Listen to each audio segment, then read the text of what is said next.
अस्सलाम वालेकुम नाज़रीन, मैं हूं अब्दुर्रहमान। उम्मीद करता हूं आप सब खैरियत से होंगे। Oil and gas job search में खुशामदीद।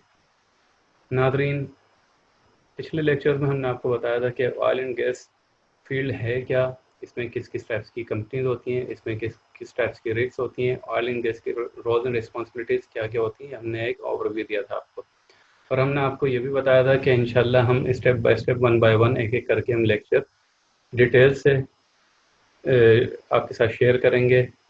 रोल्स एंड रिस्पॉन्सिबिलिटीज़ पे शेयर करेंगे, हम उनकी रिग टाइप्स पे शेयर करेंगे, सर्विसेज कंपनीज, ड्रिलिंग कॉन्ट्रैक्टर्स और ईएनपी कंपनीज के ऊपर हम, और उनके रोल्स एंड रिस्पॉन्सिबिलिटीज़ के ऊपर हम एक एक लेक्चर शेयर करेंगे।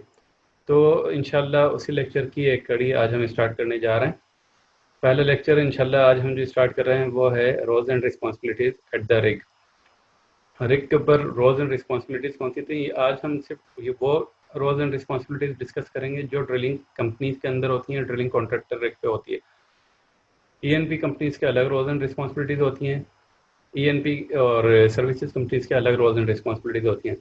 तो इंशाल्लाह आज के लेक्चर में हम आपसे डिस्कस करेंगे कि आप क्वालिफिकेशन के बगैर या क्वालिफिकेशन के साथ किस तरह और किस लेवल से आप किसी भी ड्रिलिंग कंपनी को स्टार्ट कर सकते हैं, किसी भी ड्रिलिंग कंपनी को ज्वाइन कर सकते हैं, और किस तरह आप स्टेप बाय स्टेप ग्रो करके अपनी स्किल्स को एनहांस करके सीनियर लेवल पे जा सकते हैं और अपनी सैलरी को बढ़ा सकते हैं। तो इंशाल्लाह आज हम स्टार्ट करते हैं गैस की roles and responsibilities in drilling companies.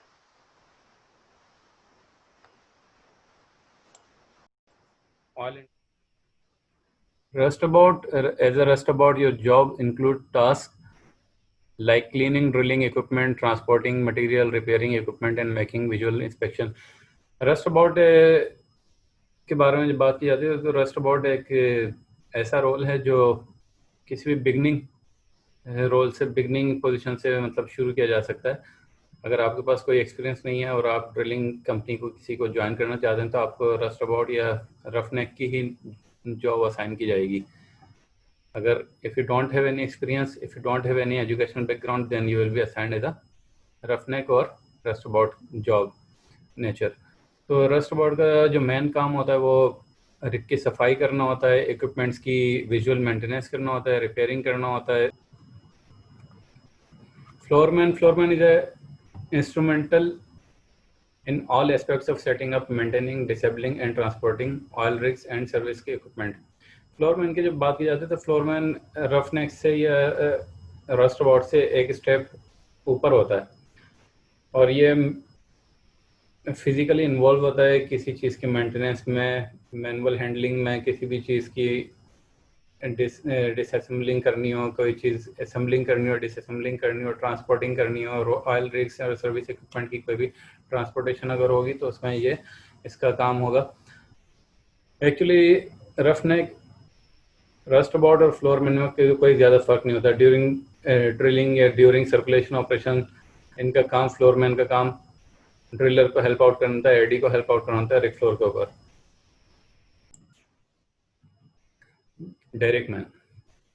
Derek man भी एक इम्पोर्टेंट रोल है जो कि फ्लोरमैन से सीनियर और ड्रिलर से या असिस्टेंट ड्रिलर से जूनियर होता है।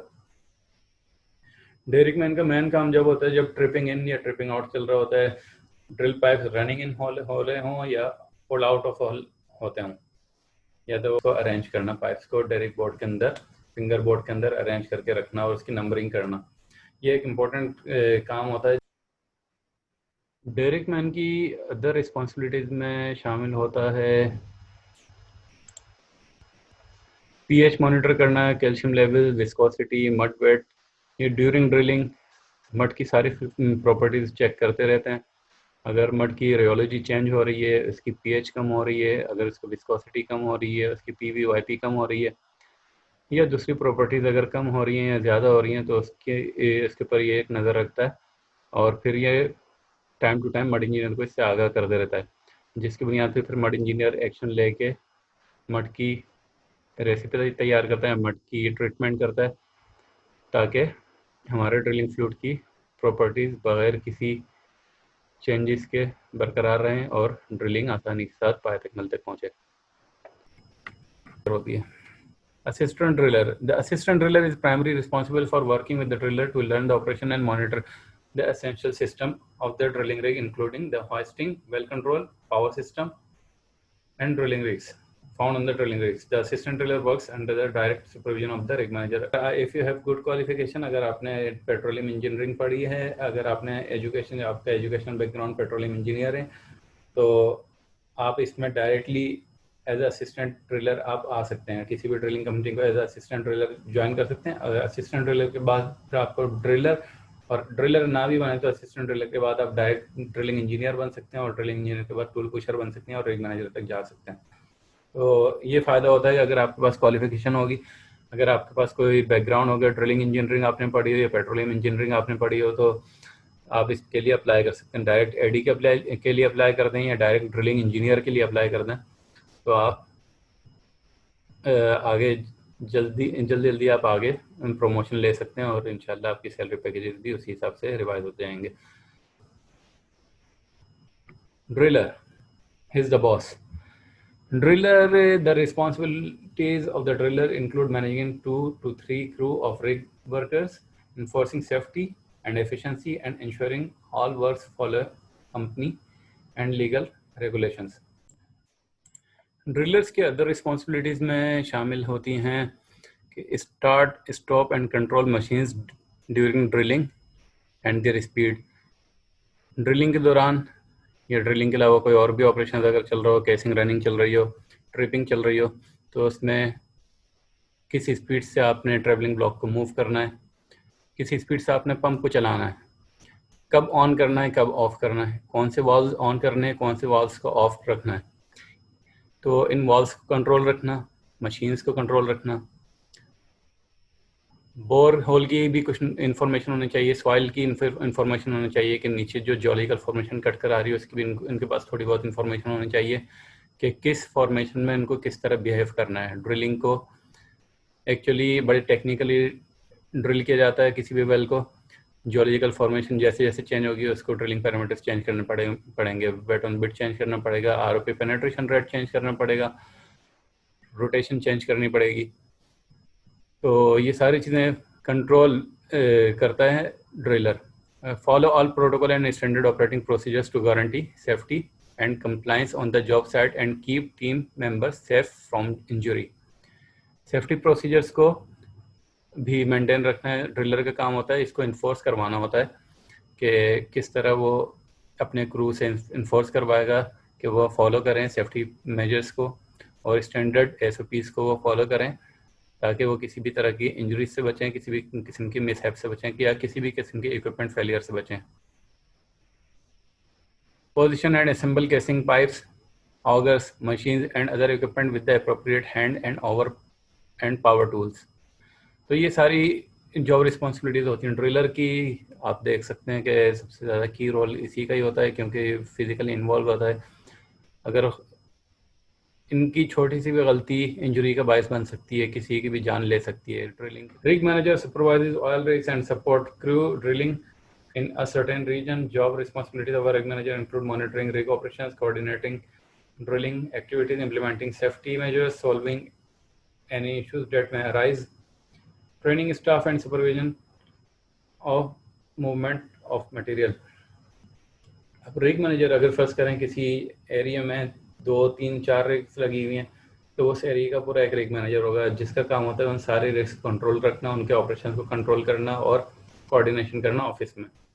ऑफिस में कोऑर्डिनेशन भी करेगा ये रिग मैनेजर, और फिर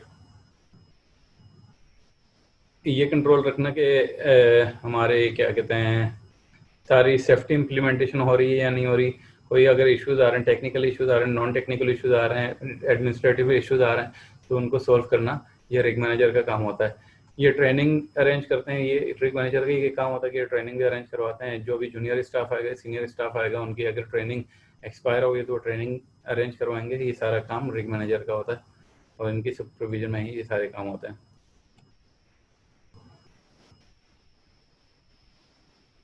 इन रोल्स एंड रिस्पॉन्सिबिलिटीज़ के अलावा कुछ और भी रोल्स एंड रिस्पॉन्सिबिलिटीज़ हैं जो कि स्पेशलाइज्ड रोल्स एंड रिस्पॉन्सिबिलिटीज़ हैं जिनके लिए ख़ास स्किल्स चाहिए.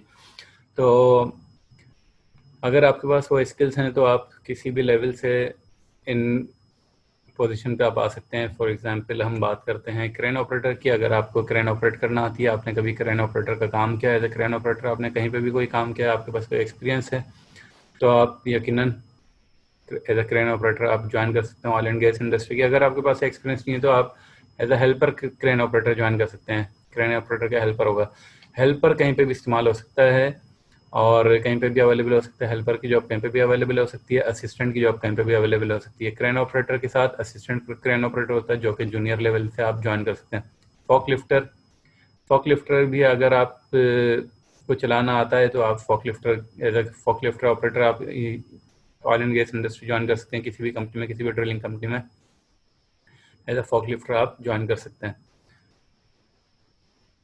रिग इलेक्ट्रिशियन के साथ अगर आपका इलेक्ट्रिशियन का बैकग्राउंड है, आपकी क्वालिफिकेशन इलेक्ट्रिशियन की है, अगर आपके पास इलेक्ट्रिशियन के कोई सर्टिफिकेट्स हैं, एज ए इलेक्ट्रिशियन आप ज्वाइन कर सकते हैं। अगर आपके पास एक्सपीरियंस है तो आप बहुत अच्छी लेवल से ज्वाइन कर सकते हैं। अगर आपके पास एक्सपीरियंस नहीं है तो आप असिस्टेंट इलेक्ट्रिशियन के तौर पर कहीं पर भी किसी भी ड्रिलिंग कंपनी को ज्वाइन कर सकते हैं। वेल्डर के लिए सिर्फ स्किल चाहिए, कोई एजुकेशनल बैकग्राउंड नहीं चाहिए आपको। तो एज अ वेल्डर आप किसी भी कंपनी को ज्वाइन कर सकते हैं, किसी भी ड्रिलिंग कंपनी को ज्वाइन कर सकते हैं। मैकेनिक, एज अ मैकेनिक आपको अगर मैकेनिकल वर्क में आपके पास बहुत समझ बूझ है और अगर आपने मैकेनिक का डिप्लोमा किया हुआ है, अगर आपने मैकेनिक में मैकेनिकल इंजीनियरिंग की हुई है, तो आप एज अ रिग मैकेनिक या असिस्टेंट मैकेनिक ज्वाइन कर सकते हैं on the initial level. As a beginner level आप कहीं पे भी किसी भी पोजीशन के असिस्टेंट पे आप जा सकते हैं। Welder assistant, mechanic assistant, rig electrician assistant, किसी भी असिस्टेंट लेवल से या बिगनर लेवल से आप जा सकते हैं ऑयल एंड गैस इंडस्ट्री में, किसी भी ड्रिलिंग कंपनी में। कुछ स्पेशलाइज्ड रोल एंड रिस्पॉन्सिबिलिटीज़ और होती हैं, जैसे कि सेफ्टी ऑफिसर। सेफ्टी ऑफिसर का एक बहुत अहम रोल होता है to enforce safety regulations on rig side. Safety SOPs, हर चीज़ की एसओपीज़ होते हैं। सेफ्टी ट्रेनिंग्स तैयार करना, हर चीज़ की रिस्क असेसमेंट तैयार करना, हर जितने भी पर्सोनल होते हैं उन सबको सेफ्टी की ट्रेनिंग्स देना और इसका हर इंसिडेंट का रिकॉर्ड रखना, रिस्क असेसमेंट का रिकॉर्ड रखना और सेफ्टी पॉलिसी को बनाना और सेफ्टी पॉलिसीज़ को रिव्यू करना, ये सेफ्टी ऑफिसर का काम होता है। इसके लिए स्पेशलाइज्ड सर्विसेज होती हैं, इसके लिए स्पेशलाइज्ड कोर्सेज भी अवेलेबल होते हैं, जो कि निबॉश कोर्स होता है, पीसीआर कोर्सेज होते हैं, जो मुख्तलिफ कंपनीज करवाती हैं। आपने अगर वो डिप्लोमा कर लिया तो आप सेफ्टी ऑफिसर के तौर पे कहीं पे भी आप जा सकते हैं और आपको इसकी नॉलेज होना ज़रूरी है। अगर आपका मेडिकल बैकग्राउंड है तो आप एज अ मेडिकल ऑफिसर या एज अ मेडिक आप किसी भी रिग की जॉब को आप ज्वाइन कर सकते हैं। ऑनशोर भी ये रोल्स अवेलेबल हैं और ऑफशोर भी ये रोल्स अवेलेबल हैं। एज ए मेडिक वहाँ पे रिग पे ज़्यादा काम नहीं होता, क्योंकि लोग जब भी जाते हैं उनका फिटनेस सर्टिफिकेट उनके पास अवेलेबल होता है। जब भी कोई रिग पे ऑन बोर्ड होता है तो कोई ना कोई उसकी फिज़िकल एग्जामिनेशन किया जाता है। फिज़िकली फिट होगा तो फिर वो ऑन बोर्ड होगा। तो बीमार ज़्यादातर लोग नहीं होता, अगर कोई ज़्यादा बीमार हो जाए तो वो मेडिकली एवोकेट कर देते हैं। रिग पे मेडिक का काम सिर्फ फर्स्ट एड प्रोवाइड करना होता है। इन केस ऑफ इमरजेंसी, कोई खुदा न खास्ता कोई एक्सीडेंट हो जाए, कोई इंसिडेंट हो जाए, तो इनका काम फर्स्ट एड प्रोवाइड करना होता है। कुछ स्पेशलाइज्ड इक्विपमेंट भी इनके पास होता है जिससे वो पेशेंट को फर्स्ट एड प्रोवाइड कर सकते हैं या उसकी जान बचा सकते हैं। रेडियो ऑपरेटर के लिए स्पेशलाइज्ड सर्टिफिकेट कोर्सेज होते हैं। अगर आपने रेडियो ऑपरेटर का कोर्स किया हुआ है तो आप किसी भी ऑनशोर या लैंड रिग पे जा सकते हैं और as a helper radio operator, assistant radio operator आप ज्वाइन कर सकते हैं। बार्ज इंजीनियर होते हैं। बार्ज इंजीनियर का काम होता है, सिर्फ ऑफशोर में अवेलेबल होता है ये रोल। बार्ज इंजीनियर का काम एक्चुअली इक्विपमेंट को लोड और अनलोड करना होता है रिग पे, रिग पे और रिग से बोर्ड के ऊपर लोड एंड अनलोड करने का काम बार्ज इंजीनियर का होता है। और उसको कैपेसिटी चेक करनी पड़ती है, उसकी स्लिंग कैपेसिटी, स्लिंग सर्टिफिकेट्स वगैरह सारे चेक करने पड़ेंगे। किस कंटेनर में आपका इक्विपमेंट आ रहा है उसको, इसकी सर्टिफिकेशन उसको चेक करनी पड़ेगी। तो ये सारे सर्टिफिकेशन वगैरह का काम सेफ्टी ऑफिसर, बार्ज इंजीनियर मिलके करते हैं।